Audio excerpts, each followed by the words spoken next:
بسم اللہ الرحمن الرحیم، شروع اللہ کے نام سے جو بڑا مہربان اور نہایت رحم والا ہے۔ باب نمبر 43۔ جب امام کو نماز کے لیے بلایا جائے اور اس کے ہاتھ میں کوئی چیز ہو جسے وہ کھا رہا ہو۔ حدیث نمبر 675۔ حضرت عمر بن امیہ رضی اللہ عنہ سے روایت ہے، انہوں نے کہا کہ میں نے رسول اللہ صلی اللہ علیہ وآلہ وسلم کو سانے کا گوشت کاٹ کاٹ کر کھاتے ہوئے دیکھا۔ اتنے میں آپ کو نماز کے لیے بلایا گیا۔ آپ نے چھری کو وہیں پھینک دیا اور نماز کے لیے اٹھ کھڑے ہوئے، چنانچہ آپ نے نماز پڑھائی اور وضو نہیں کیا۔ باب نمبر 44۔ جماعت کھڑی ہو جائے تو گھریلو مصروفیات ترک کر کے نماز میں شریک ہونا چاہیے۔ حدیث نمبر 676۔ حضرت اسود سے روایت ہے، انہوں نے کہا میں نے حضرت عائشہ رضی اللہ عنہا سے نبی صلی اللہ علیہ وآلہ وسلم کی گھریلو مصروفیات کے متعلق سوال کیا تو انہوں نے فرمایا آپ صلی اللہ علیہ وآلہ وسلم اپنے اہل خانہ کی خدمت میں مصروف رہتے، اور جب نماز کا وقت آ جاتا تو آپ نماز کے لیے تشریف لے جاتے۔ باب نمبر 45۔ مسنون طریقہ نماز سکھانے کے لیے لوگوں کے سامنے نماز پڑھنا۔ حدیث نمبر 677۔ حضرت ابو قلابہ سے روایت ہے، انہوں نے کہا ہمارے پاس اس مسجد میں ایک دفعہ حضرت مالک بن حویرث رضی اللہ عنہ تشریف لائے اور فرمانے لگے میں تمہارے سامنے نماز پڑھتا ہوں، حالانکہ میری نیت نماز پڑھنے کی نہیں، میرا مقصد صرف یہ ہے کہ تمہیں وہ طریقہ بتاؤں جس طریقے سے نبی صلی اللہ علیہ وآلہ وسلم نماز پڑھا کرتے تھے۔ راوی حدیث ایوب نے کہا میں نے ابو قلابہ سے سوال کیا انہوں نے کس طرح نماز پڑھی تھی؟ ابو قلابہ نے جواب دیا ہمارے اس بزرگ عمر بن سلمہ کی طرح، ہمارے وہ بزرگ جب پہلی رکعت میں سجدے سے سر اٹھاتے تو کھڑے ہونے سے پہلے ذرا بیٹھ جایا کرتے تھے۔ باب نمبر 46۔ صاحب علم و فضل امامت کا زیادہ حقدار ہے۔ حدیث نمبر 678۔ حضرت ابو موسیٰ اشعری رضی اللہ عنہ سے روایت ہے، انہوں نے فرمایا جب نبی صلی اللہ علیہ وآلہ وسلم بیمار ہوئے اور بیماری نے شدت اختیار کی تو آپ نے فرمایا ابو بکر سے کہو وہ لوگوں کو نماز پڑھائیں۔ اس پر حضرت عائشہ رضی اللہ عنہا گویا ہوئی وہ نرم دل آدمی ہیں، جب آپ کی جگہ کھڑے ہوں گے تو لوگوں کو نماز نہ پڑھا سکیں گے۔ آپ نے فرمایا ابو بکر سے کہو وہ لوگوں کو نماز پڑھائیں۔ حضرت عائشہ رضی اللہ عنہا نے پہلے والی بات پھر کہہ دی۔ آپ صلی اللہ علیہ وآلہ وسلم نے سہ12 فرمایا تم ابو بکر سے کہو وہ لوگوں کو نماز پڑھائیں، تم عورتیں مجھے حضرت یوسف علیہ السلام کے ساتھ والی عورتیں معلوم ہوتی ہو۔ پھر ایک آدمی حضرت ابو بکر رضی اللہ عنہ کے پاس آیا اور انہوں نے نبی صلی اللہ علیہ وآلہ وسلم کی حیات مبارکہ ہی میں لوگوں کو نماز پڑھائی۔ حدیث نمبر 679۔ حضرت ام المومنین عائشہ رضی اللہ عنہا سے روایت ہے، انہوں نے کہا رسول اللہ صلی اللہ علیہ وآلہ وسلم نے اپنے ایام علالت میں فرمایا ابو بکر رضی اللہ عنہ سے کہو وہ لوگوں کو نماز پڑھائیں۔ حضرت عائشہ رضی اللہ عنہا فرماتی ہیں میں نے عرض کیا ابو بکر رضی اللہ عنہ آپ کی جگہ کھڑے ہو کر فرط غم سے رونے لگیں گے، اس وجہ سے لوگوں کو ان کی آواز سنائی نہیں دے گی، لہٰذا آپ حضرت عمر رضی اللہ عنہ کو حکم دیں کہ وہ لوگوں کو نماز پڑھائیں۔ حضرت عائشہ رضی اللہ عنہا فرماتی ہیں کہ میں نے حضرت حفصہ رضی اللہ عنہا سے کہا کہ تم بھی رسول اللہ صلی اللہ علیہ وآلہ وسلم سے کہو کہ ابو بکر رضی اللہ عنہ جب آپ کی جگہ کھڑے ہوں گے تو گریے کے باعث لوگوں کو اپنی آواز نہیں سنا سکیں گے، اس لیے آپ حضرت عمر رضی اللہ عنہ کو حکم دیں کہ وہ لوگوں کو نماز پڑھائیں۔ چنانچہ حضرت حفصہ رضی اللہ عنہا نے عرض کیا تو رسول اللہ صلی اللہ علیہ وآلہ وسلم نے فرمایا خاموش رہو، یقیناً تم یوسف علیہ السلام کے ساتھ والی عورتوں کی طرح ہو۔ ابو بکر رضی اللہ عنہ سے کہو وہ لوگوں کو نماز پڑھائیں۔ اس پر حضرت حفصہ رضی اللہ عنہا نے حضرت عائشہ رضی اللہ عنہا سے کہا میں نے کبھی تم سے کوئی فائدہ نہیں پایا۔ حدیث نمبر 660 حضرت انس رضی اللہ عنہ سے روایت ہے جو نبی صلی اللہ علیہ وآلہ وسلم کے پیروکار، خدمت گزار اور صحبت دار ہیں۔ انہوں نے فرمایا حضرت ابو بکر صدیق رضی اللہ عنہ نبی صلی اللہ علیہ وآلہ وسلم کے مرض وفات میں لوگوں کو نماز پڑھاتے تھے۔ پیر کے دن جب لوگ نماز کے لیے صف بستہ تھے تو نبی صلی اللہ علیہ وآلہ وسلم نے اپنے حجرے کا پردہ اٹھایا اور کھڑے ہو کر لوگوں کی طرف دیکھنے لگے۔ اس وقت آپ کا چہرہ حسن و جمال اور رعنائی و زیبائی میں گویا مصحف کا ورق تھا۔ پھر آپ بشاشت کے ساتھ مسکرائے تو ہم لوگوں کو انتہائی خوشی ہوئی۔ اندیشہ تھا کہ ہم نبی صلی اللہ علیہ وآلہ وسلم کو دیکھتے دیکھتے نماز سے غافل ہو جائیں۔ اس کے بعد حضرت ابو بکر صدیق رضی اللہ عنہ الٹے پاؤں پیچھے لوٹنے لگے تاکہ لوگوں کی صف میں شامل ہو جائیں۔ وہ سمجھے کہ نبی صلی اللہ علیہ وآلہ وسلم نماز کے لیے تشریف لا رہے ہیں، لیکن آپ نے ہماری طرف اشارہ کیا کہ اپنی نماز پوری کر لو۔ پھر آپ نے پردہ ڈال دیا اور اسی دن آپ نے وفات پائی۔ حدیث نمبر 681 حضرت انس رضی اللہ عنہ سے روایت ہے انہوں نے فرمایا نبی صلی اللہ علیہ وآلہ وسلم ایام علالت میں 3 دن تک باہر تشریف نہ لا سکے۔ پھر ایک دن نماز کے لیے تکبیر ہو چکی تھی اور حضرت ابو بکر رضی اللہ عنہ جماعت کے لیے پیش قدمی کرنے کو تھے کہ اللہ کے نبی صلی اللہ علیہ وآلہ وسلم نے حجرے کا پردہ اٹھایا۔ آپ کا رخ زیبا دکھائی دیا۔ یقیناً آپ کے روئے انور سے بڑھ کر حسین و جمیل منظر ہم نے کبھی نہ دیکھا تھا۔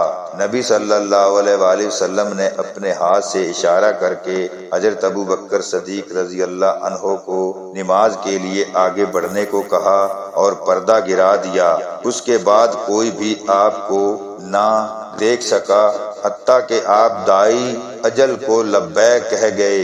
انا للہ و انا الیہ راجعون۔ حدیث نمبر 682 حضرت عبداللہ بن عمر رضی اللہ عنہ سے روایت ہے انہوں نے فرمایا جب رسول اللہ صلی اللہ علیہ وآلہ وسلم کی بیماری شدت اختیار کر گئی، اس دوران میں آپ سے نماز کا کہا گیا تو آپ نے ارشاد فرمایا ابو بکر سے کہو وہ لوگوں کو نماز پڑھا دیں۔ حضرت عائشہ رضی اللہ عنہا نے عرض کیا ابو بکر صدیق رضی اللہ عنہ بہت نرم دل آدمی ہیں، جب آپ قرات کریں گے تو شدت غم سے رونے لگیں گے۔ آپ نے فرمایا انہیں سے کہو وہ نماز پڑھائیں۔ حضرت عائشہ رضی اللہ عنہا نے پھر وہی بات دہرائی۔ اس پر آپ نے فرمایا ان سے کہو وہ نماز پڑھائیں۔ تم تو بالکل یوسف علیہ السلام کے ساتھ والی عورتیں معلوم ہوتی ہو۔ اس حدیث کی مطابق محمد بن ولید زبیدی زہری کے بھتیجے اور اسحاق بن یحییٰ کلبی نے زہری سے کی ہے اور عقیل اور معمر نے بھی زہری سے، انہوں نے حمزہ بن عبداللہ بن عمر سے، انہوں نے نبی اکرم صلی اللہ علیہ وآلہ وسلم سے بیان کیا ہے۔ باب نمبر 47 عذر کی وجہ سے مقتدی کا امام کے پہلو میں کھڑے ہونا۔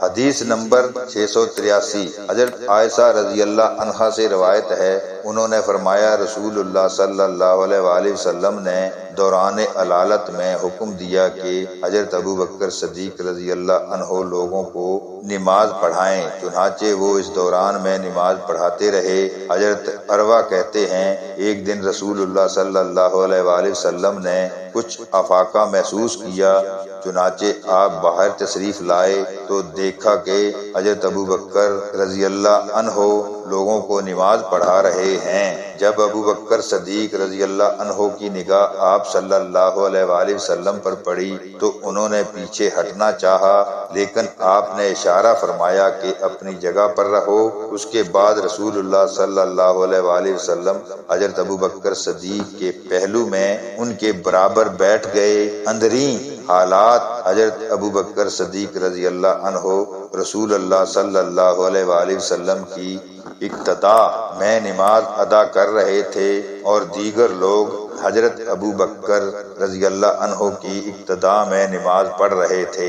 باب نمبر 48 ایک شخص امامت کرائے، اس دوران میں امام اول آ جائے تو اب پہلا شخص پیچھے ہٹے یا نہ ہٹے، اس کی نماز جائز ہے۔ اس سلسلے میں نبی صلی اللہ علیہ وآلہ وسلم سے حضرت عائشہ رضی اللہ عنہا کی ایک روایت موجود ہے۔ حدیث نمبر 684 حضرت سہل بن سعد سعدی رضی اللہ عنہ سے روایت ہے کہ رسول اللہ صلی اللہ علیہ وآلہ وسلم عمرو بن عوف قبیلے میں صلح کرانے کے لیے تشریف لے گئے۔ جب نماز کا وقت ہوا تو مؤذن نے حضرت ابو بکر رضی اللہ عنہ کے پاس آ کر کہا، اگر آپ نماز پڑھائیں تو میں اقامت کہہ دوں؟ انہوں نے فرمایا ہاں۔ اس کے بعد حضرت ابو بکر رضی اللہ عنہ نماز پڑھانے لگے۔ اتنے میں رسول اللہ صلی اللہ علیہ وآلہ وسلم تشریف لے آئے۔ جبکہ لوگ نماز میں مصروف تھے، آپ صفوں میں سے گزر کر پہلی صف میں پہنچے۔ اس پر لوگوں نے تالیاں پیٹنا شروع کر دیں، لیکن ابو بکر رضی اللہ عنہ اپنی نماز میں ادھر ادھر دیکھنے کے عادی نہ تھے۔ جب لوگوں نے مسلسل تالیاں بجائیں تو حضرت ابو بکر رضی اللہ عنہ متوجہ ہوئے اور رسول اللہ صلی اللہ علیہ وآلہ وسلم پر ان کی نظر پڑی۔ وہ پیچھے ہٹنے لگے تو رسول اللہ صلی اللہ علیہ وآلہ وسلم نے اشارہ کیا، تم اپنی جگہ پر ٹھہرے رہو۔ اس پر حضرت ابو بکر رضی اللہ عنہ نے اپنے دونوں ہاتھ اٹھا کر اللہ تعالیٰ کا شکر ادا کیا کہ رسول اللہ صلی اللہ علیہ وآلہ وسلم نے انہیں امامت کا اعزاز بخشا ہے۔ تاہم وہ پیچھے ہٹ کر لوگوں کی صف میں شامل ہو گئے اور رسول اللہ صلی اللہ علیہ وآلہ وسلم نے آگے بڑھ کر نماز پڑھائی۔ فراغت کے بعد آپ نے فرمایا، اے ابو بکر، جب میں نے تمہیں حکم دیا تھا تو تم کھڑے کیوں نہ رہے؟ حضرت ابو بکر رضی اللہ عنہ نے عرض کیا، ابو قحافہ کے بیٹے کی کیا مجال کہ وہ رسول اللہ صلی اللہ علیہ وآلہ وسلم کے آگے نماز پڑھائے۔ پھر رسول اللہ صلی اللہ علیہ وآلہ وسلم نے لوگوں کی طرف متوجہ ہو کر فرمایا، کیا وجہ ہے کہ میں نے تمہیں بکثرت تالیاں بجاتے ہوئے دیکھا؟ دیکھو، جب کسی کو دوران نماز میں کوئی بات پیش آ جائے تو سبحان اللہ کہنا چاہیے، کیونکہ جب وہ سبحان اللہ کہے گا تو اس کی طرف توجہ دی جائے گی، اور تالیاں بجانا تو صرف عورتوں کے لیے ہے۔ باب نمبر 49 اگر تمام نمازی قرات میں برابر ہوں تو بڑی عمر والا امام بنے۔ حدیث نمبر 685 حضرت مالک بن حویرث رضی اللہ عنہ سے روایت ہے، انہوں نے کہا، ہم نبی صلی اللہ علیہ وآلہ وسلم کی خدمت میں حاضر ہوئے۔ ہم چند ایک نوجوان تھے۔ ہم تقریباً 20 راتیں رسول اللہ صلی اللہ علیہ وآلہ وسلم کے ہاں مقیم رہے۔ آپ انتہائی مہربان اور رحم دل تھے۔ آپ نے ہماری غریب الوطنی کو محسوس کیا اور فرمایا، جب تم اپنے وطن کو لوٹ کر جاؤ تو انہیں دین کی تعلیم سے آراستہ کرنا، انہیں تلقین کرنا کہ فلاں فلاں نماز فلاں فلاں وقت میں ادا کریں۔ جب نماز کا وقت ہو جائے تو کوئی ایک اذان دے اور جو عمر میں بڑا ہو وہ امامت کرائے۔ باب نمبر 50 جب امام کسی قوم کے ہاں جائے تو انہیں نماز پڑھا سکتا ہے۔ حدیث نمبر 686 حضرت عتبان بن مالک رضی اللہ عنہ سے روایت ہے، انہوں نے کہا، نبی صلی اللہ علیہ وآلہ وسلم نے میرے گھر آنے کی اجازت طلب فرمائی، میں نے آپ کو اجازت دے دی۔ آپ نے دریافت فرمایا، تم اپنے گھر کے کون سے حصے میں میرا نماز پڑھانا پسند کرتے ہو؟ میں نے مکان کے اس کونے کی طرف اشارہ کر دیا جسے میں پسند کرتا تھا۔ چنانچہ آپ کھڑے ہو گئے، ہم نے بھی آپ کے پیچھے صف باندھی۔ آخر میں آپ نے سلام پھیرا تو ہم نے بھی سلام پھیر دیا۔ باب نمبر 51 امام اس لیے مقرر کیا جاتا ہے کہ اس کی پیروی کی جائے۔ نبی صلی اللہ علیہ وآلہ وسلم نے مرض وفات میں لوگوں کو بیٹھ کر نماز پڑھائی۔ جب لوگ کھڑے ہوئے تھے، حضرت عبداللہ بن مسعود رضی اللہ عنہ نے فرمایا، جو لوگ امام سے پہلے رکوع یا سجدے سے سر اٹھا لے وہ دوبارہ رکوع یا سجدے میں چلا جائے اور اتنی دیر ٹھہرا رہے جتنی دیر اس نے سر اٹھائے رکھا تھا، پھر امام کی پیروی کرے۔ امام حسن بصری رحمت اللہ نے فرمایا، جو شخص امام کے ساتھ 2 رکعت ادا کرے لیکن بھیڑ کی وجہ سے سجدہ نہ کر سکے، وہ دوسری رکعت کے لیے 2 سجدے کرے، پھر پہلی رکعت سجدوں سمیت دوبارہ پڑھے، اور جو شخص بھول کر سجدہ کیے بغیر کھڑا ہو گیا وہ سجدے میں چلا جائے۔ حدیث نمبر 687۔ عبداللہ بن عتبہ سے روایت ہے، انہوں نے کہا، میں حضرت عائشہ رضی اللہ عنہا کی خدمت میں حاضر ہوا اور عرض کیا، آپ مجھے رسول اللہ صلی اللہ علیہ وآلہ وسلم کے مرض وفات کے متعلق کچھ بتانا پسند فرمائیں گی؟ حضرت عائشہ رضی اللہ عنہا نے فرمایا، کیوں نہیں، سنیے۔ جب نبی صلی اللہ علیہ وآلہ وسلم بیمار تھے تو آپ نے دریافت فرمایا، لوگ نماز پڑھ چکے ہیں؟ ہم نے عرض کیا، نہیں یا رسول اللہ، بلکہ وہ آپ کے منتظر ہیں۔ اس کے بعد آپ نے فرمایا، میرے لیے ایک لگن میں پانی بھر دو۔ حضرت عائشہ رضی اللہ عنہا نے فرمایا، ہم نے ایسا ہی کیا، چنانچہ آپ نے غسل فرمایا، پھر اٹھنے لگے تو بے ہوش ہو گئے۔ جب ہوش آیا تو آپ صلی اللہ علیہ وآلہ وسلم نے فرمایا، کیا لوگ نماز پڑھ چکے ہیں؟ ہم نے عرض کیا، نہیں یا رسول اللہ، وہ تو آپ کے منتظر ہیں۔ آپ نے فرمایا، میرے لیے ٹب میں پانی رکھ دو۔ حضرت عائشہ رضی اللہ عنہا کا بیان ہے کہ آپ بیٹھ گئے اور غسل فرمایا، پھر جب آپ نے کھڑے ہونے کا ارادہ کیا تو بے ہوش ہو گئے۔ اس کے بعد ہوش آیا تو آپ نے فرمایا، کیا لوگ نماز پڑھ چکے ہیں؟ ہم نے کہا، نہیں یا رسول اللہ، وہ آپ کے منتظر ہیں۔ آپ نے فرمایا، میرے لیے ٹب میں پانی رکھ دو۔ ہم نے پانی رکھ دیا تو آپ بیٹھ گئے اور غسل فرمایا، پھر جب آپ اٹھنے لگے تو بے ہوش ہو گئے۔ بعد ازاں ہوش آیا تو آپ نے پوچھا، کیا لوگ نماز پڑھ چکے ہیں؟ ہم نے کہا، نہیں یا رسول اللہ، وہ آپ کے منتظر ہیں۔ لوگ عشاء کی نماز کے لیے مسجد میں بیٹھے رسول اللہ صلی اللہ علیہ وآلہ وسلم کا انتظار کر رہے تھے۔ انجام کار نبی صلی اللہ علیہ وآلہ وسلم نے حضرت ابوبکر رضی اللہ عنہ کے پاس ایک آدمی بھیجا اور حکم دیا کہ وہ لوگوں کو نماز پڑھائیں۔ آپ صلی اللہ علیہ وآلہ وسلم کا فرستادہ ان کے پاس آیا اور کہا کہ رسول اللہ صلی اللہ علیہ وآلہ وسلم آپ کو حکم دے رہے ہیں کہ آپ لوگوں کو نماز پڑھائیں۔ حضرت ابوبکر رضی اللہ عنہ چونکہ انتہائی نرم دل انسان تھے، اس لیے انہوں نے حضرت عمر رضی اللہ عنہ سے کہا، اے عمر، تم لوگوں کو نماز پڑھا دو۔ حضرت عمر رضی اللہ عنہ نے ان سے کہا، آپ اس منصب کے زیادہ حقدار ہیں۔ چنانچہ حضرت ابوبکر رضی اللہ عنہ نے ان دنوں لوگوں کو نمازیں پڑھائیں۔ اس کے بعد نبی صلی اللہ علیہ وآلہ وسلم نے اپنے مرض میں کچھ افاقہ محسوس فرمایا تو آپ 2 آدمیوں کے درمیان سہارا لے کر نماز ظہر کے لیے برآمد ہوئے۔ ان میں سے ایک حضرت عباس رضی اللہ عنہ تھے۔ اس وقت حضرت ابوبکر رضی اللہ عنہ لوگوں کو نماز پڑھا رہے تھے۔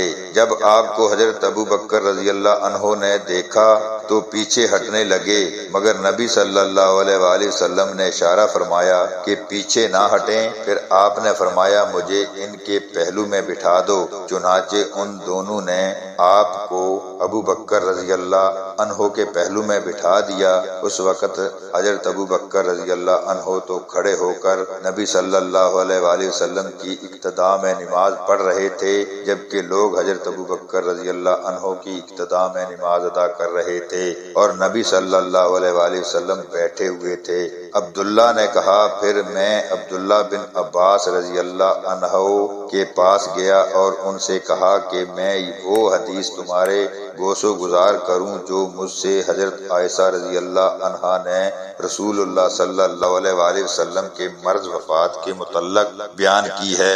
انہوں نے فرمایا، پیش کرو۔ میں نے ان کے سامنے حضرت عائشہ رضی اللہ عنہا کی بیان کردہ حدیث پیش کی تو حضرت ابن عباس رضی اللہ عنہ نے اس میں سے کسی بات کا انکار نہ کیا، صرف اتنا کہا کہ حضرت عائشہ رضی اللہ عنہا نے تمہیں اس شخص کا نام بھی بتایا جو حضرت عباس رضی اللہ عنہ کے ہمراہ تھا؟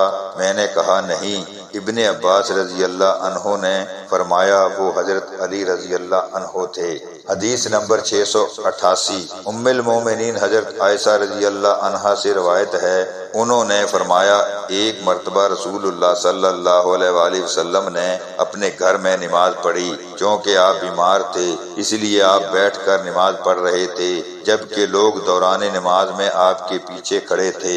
آپ نے انہیں بیٹھ جانے کا اشارہ فرمایا، پھر جب آپ نماز سے فارغ ہوئے تو فرمایا امام اس لیے بنایا جاتا ہے کہ اس کی پیروی کی جائے، جب وہ رکوع میں چلا جائے تو تم بھی رکوع میں چلے جاؤ، اور جب وہ سر اٹھائے تو تم بھی سر اٹھا لو، اور جب وہ سمع اللہ لمن حمدہ کہے تو تم ربنا ولک الحمد کہو، اور جب وہ بیٹھ کر نماز پڑھے تو تم بھی بیٹھ کر نماز پڑھو۔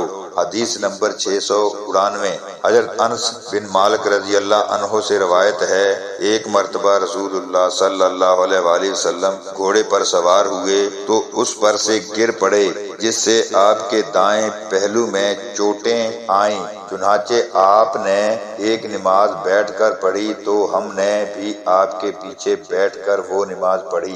جب آپ نے سلام پھیرا تو فرمایا امام اس لیے مقرر کیا جاتا ہے کہ اس کی اقتداء کی جائے، لہٰذا وہ کھڑے ہو کر نماز پڑھے تو تم بھی کھڑے ہو کر نماز پڑھو، جب وہ رکوع کرے تو تم بھی رکوع کرو، جب وہ سر اٹھائے تو تم بھی سر اٹھاؤ، اور جب وہ سمع اللہ لمن حمدہ کہے تو تم ربنا ولک الحمد کہو، اور جب وہ کھڑا ہو کر نماز پڑھے تو تم بھی کھڑے ہو کر نماز پڑھو، اور جب وہ بیٹھ کر نماز پڑھے تو تم بھی بیٹھ کر نماز پڑھو۔ ابو عبداللہ امام بخاری رحمۃ اللہ فرماتے ہیں کہ رسول اللہ صلی اللہ علیہ وآلہ وسلم کے فرمان جب امام بیٹھ کر نماز پڑھے تو تم بھی بیٹھ کر نماز پڑھو، اس کے متعلق امام حمیدی بیان کرتے ہیں کہ نبی صلی اللہ علیہ وآلہ وسلم کا مذکورہ فرمان آپ کی پہلی بیماری کے متعلق ہے، اس کے بعد آپ نے خود مرض وفات میں بیٹھ کر نماز پڑھائی، جبکہ لوگ آپ کے پیچھے کھڑے ہوئے تھے، آپ نے انہیں بیٹھنے کا حکم نہیں دیا۔ قاعدہ بھی ہے کہ نبی صلی اللہ علیہ وآلہ وسلم کے آخری عمل کو لیا جائے۔ اللہ تعالی ہم سب کو دین کو صحیح معنوں میں سمجھنے کی توفیق عطا فرمائے، آمین ثم آمین۔